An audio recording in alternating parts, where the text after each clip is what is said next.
Thank you very much, ladies and gentlemen. I believe in God. I believe in the supernatural God who created the heavens and the earth. I believe in a God who holds the heavens and the earth in existence. I believe that on the basis of rational evidence, similar to the beliefs held by the founders of this house, who gave this university the motto, Dominus Illuminatio Mea. They saw no contradiction between faith in God and the utmost excellence in rational inquiry. And if I dare mention my alma mater of Cambridge in this holy place, I would remind you that on the door of the Cavendish Laboratory in Cambridge are written the words, "Great are the works of the Lord, studied by all who delight in them." And as we look at the rise of science in the 16th and 17th centuries, Alfred North Whitehead and many others commented that men became scientific because they expected law in nature, and they expected law in nature because they believed in a lawgiver. So, ladies and gentlemen, I'm not ashamed of being both a scientist and a Christian, because arguably Christianity gave my subject. What I am amazed at is that serious thinkers today continue to ask us to choose between God and science. That's like asking people to choose between Henry Ford and engineering as an explanation of the motor car. When Newton discovered his law of gravity, he didn't say, "I've got a law, I don't need God." No, he wrote the Principia Mathematica, arguably the greatest work in the whole history of science, because he saw that God is not the same kind of explanation as a scientific explanation. God doesn't compete. Agency does not compete with mechanism and law. Why is there something rather than nothing? Alan Sandage, the brilliant cosmologist who became a Christian in his 50s, said God is the answer to that question. But people are now so desperate to show that the universe created itself from nothing, which seems to me to be an immediate oxymoron. If I say X created Y, I'm assuming the existence of X to explain the existence of Y. If I say X created X, I'm assuming the existence of X to explain the existence of X, which simply shows that nonsense remains nonsense even if high-powered scientists utter it. It reminds me a little bit of G.K. Chesterton, who said, "It is absurd to complain that it is unthinkable for an unthinkable God to make everything out of nothing, and then to pretend that it is more thinkable that nothing should turn itself into everything." The heavens declare the glory of God, says the ancient psalm. And we've unraveled a bit of that, seeing the fine-tuning of the fundamental forces of nature.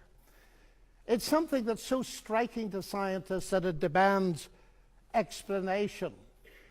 And it seems to me that Arno Penzias hit it right. He is the Nobel Prize winner who discovered the microwave background on which a lot of the evidence for the Big Bang is based. He said astronomy leads us to a unique event, a universe which was created out of nothing, one with the very delicate balance needed to provide exactly the right conditions required to permit life, and one which has an underlying, one might say, supernatural plan. But I want to come to what I think is one of the fundamental arguments for theism.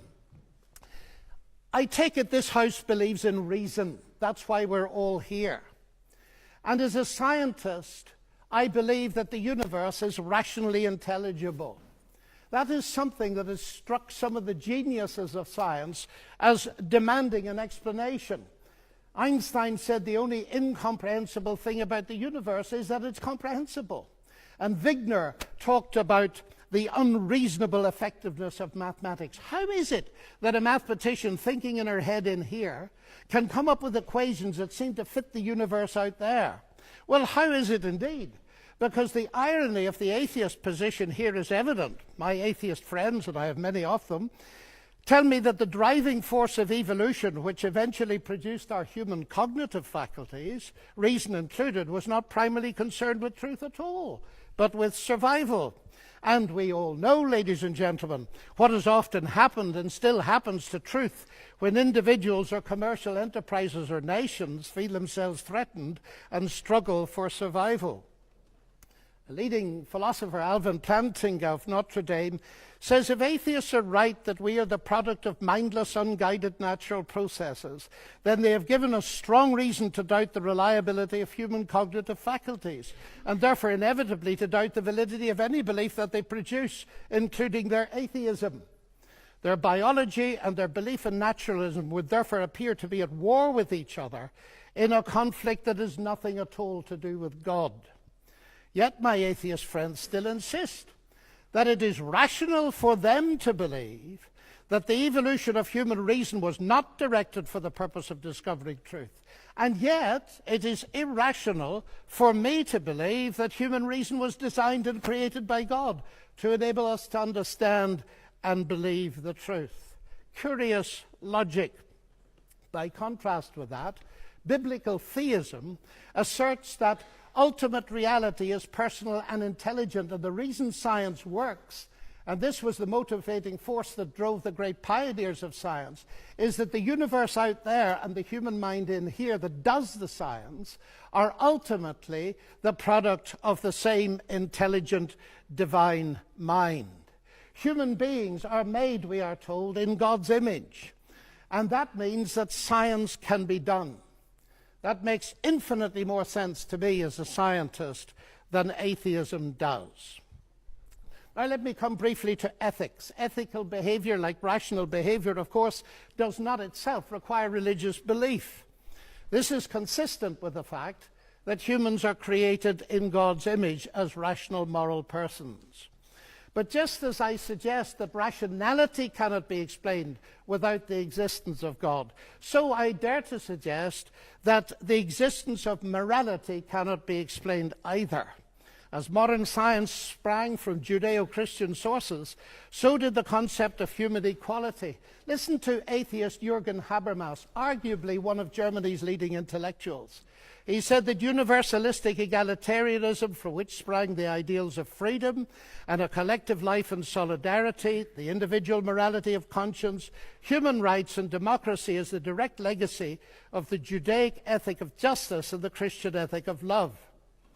This legacy, substantially unchanged, has been the object of continual critical appropriation and reinterpretation. To this day, there's no alternative to it. Everything else is just idle postmodern talk. And it seems to me he's hitting the core of something important, because the value of a human being on which such egalitarianism rests is based not on what the human being can do, but what she's made of, or how she's made in God's image.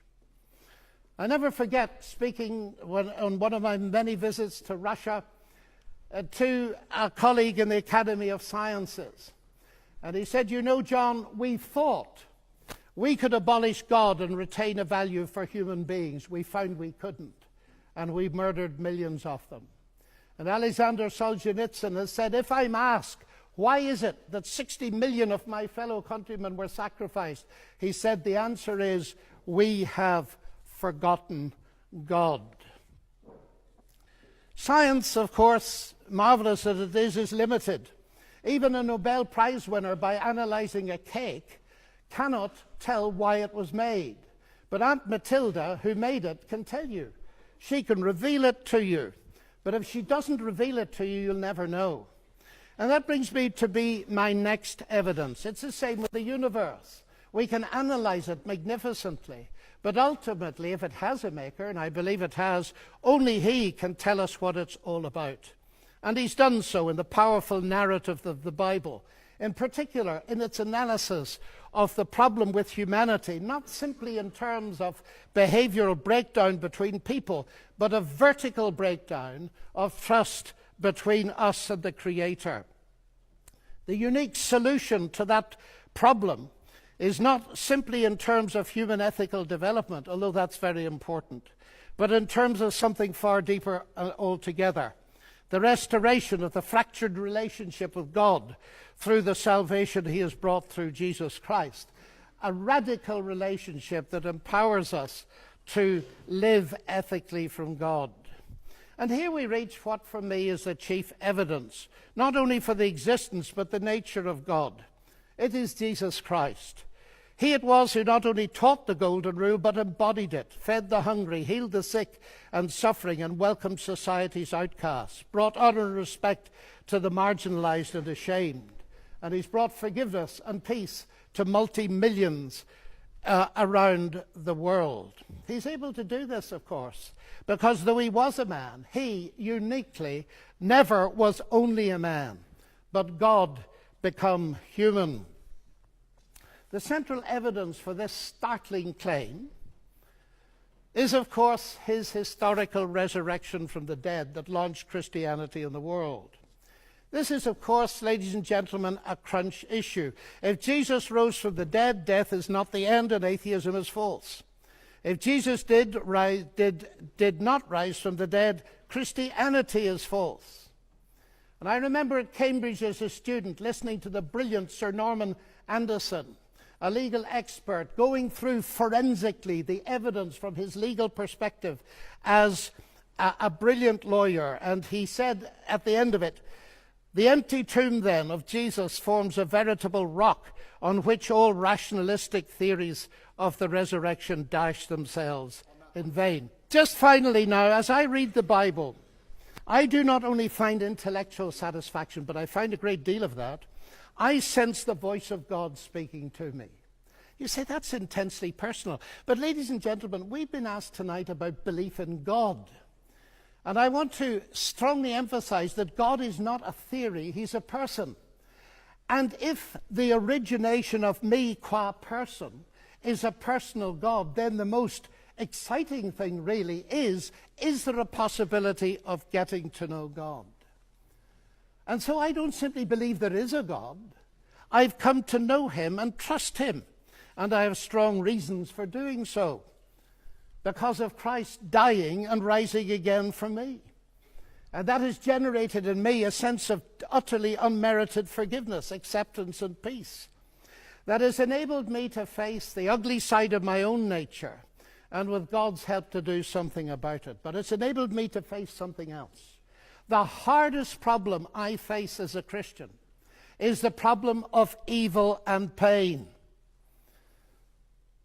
My niece getting a tumor at 22 that kills her. What do I say to my sister? And this is the hardest problem we face. But it seems to me that atheism here has no answer, because by definition, atheism believes that human death is the end, so there is no ultimate hope. But you see, ladies and gentlemen, we could stay here till midnight and beyond arguing, as has been done in this university for centuries, what a good God should, might, would, could, if not, possibly might, just could he not have done, and we'll get nowhere. So it seems to me there's another question we can ask, and it's this. Granted that life presents us with a double picture. We see some beautiful things. We see some ragged edges. We see hurt and pain, and we see joy. How can we come to terms with that? And it seems to me here is no simplistic answer, but a window into an answer, and it's this. If it is actually true that Jesus is, as I believe him to be, the Son of God, then we can ask the question, what is God doing on a cross? And the answer comes back at the very least. God has not remained distant from our human suffering, but has become part of it. And the other side of that is this. Because Jesus rose from the dead, he is going to be the ultimate judge. Now here's an irony, because atheism has no ultimate hope of justice by definition. The vast majority of people in the history of the world have died without justice and will die without justice. And if death is the end, then of course they have no hope of ultimate justice. But the promise in the New Testament, guaranteed by the resurrection of Jesus, is that he is to be the judge in the coming day. So, ladies and gentlemen, those are some of the reasons why I believe that God is real and worthy to be trusted. Thank you.